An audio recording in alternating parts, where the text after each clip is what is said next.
Good morning, Sassy Scrappers. This is Steph from Maxwell, Iowa, and I am a creative memories advisor, and I have videos that I post either on Sunday or Monday and Thursdays, and I try to do it on a real regular basis.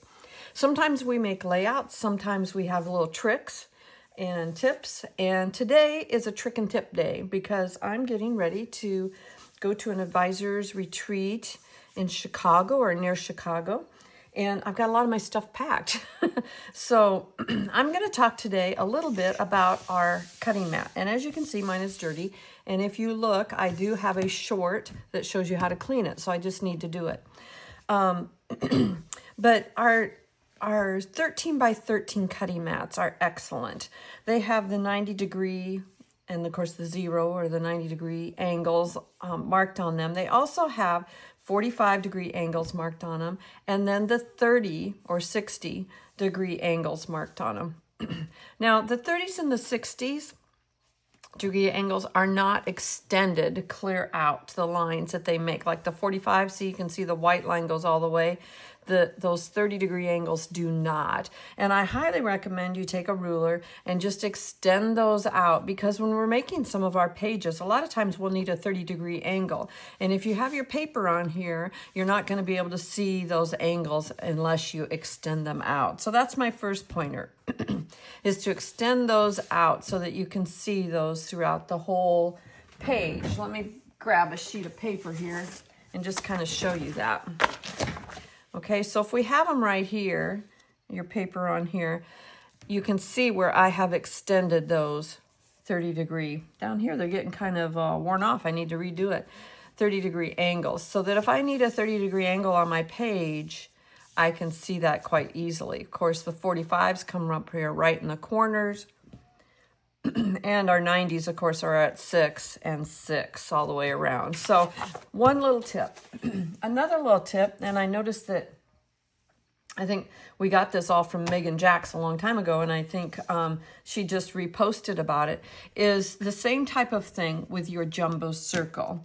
Your jumbo circle has some markings on it that the company, when they make it, has on it, and so you can kind of follow those markings.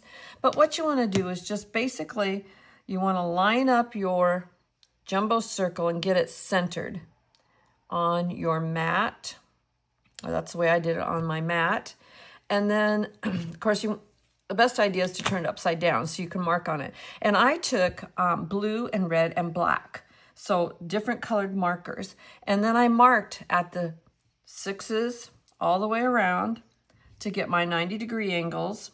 And then I took my 45s and I did those in blue and marked my 45-degree angles.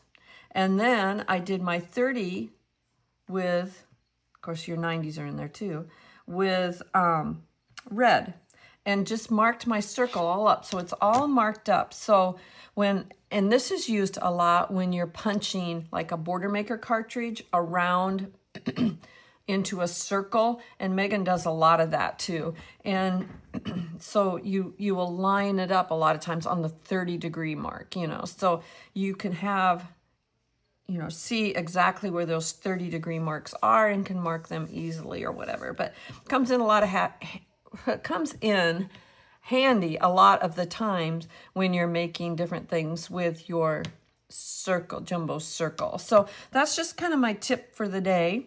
Just, line those up and then just mark them so that you've got them. And then when you come across a project that someone does and says mark at the 30-degree angle, you've got those 30-degree angles right here.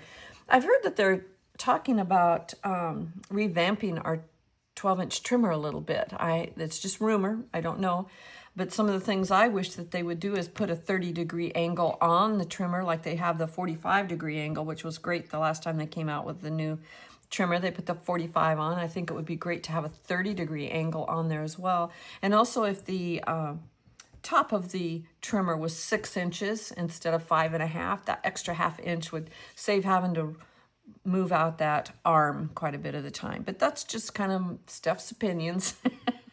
and Steph's hopings, I guess it would be. But just a couple of little things here that will help in the long run when you're doing projects to have your mat mark and your jumbo circle. So I hope that maybe helps someone today. And I know we've talked about it before in my group. And if you haven't done that, maybe now's the time to do it, or maybe your marks are kind of rubbing off like mine are, and time to redo it. So give you something to do today, okay? All right, well, you guys have a great weekend, and stay sassy. Bye-bye.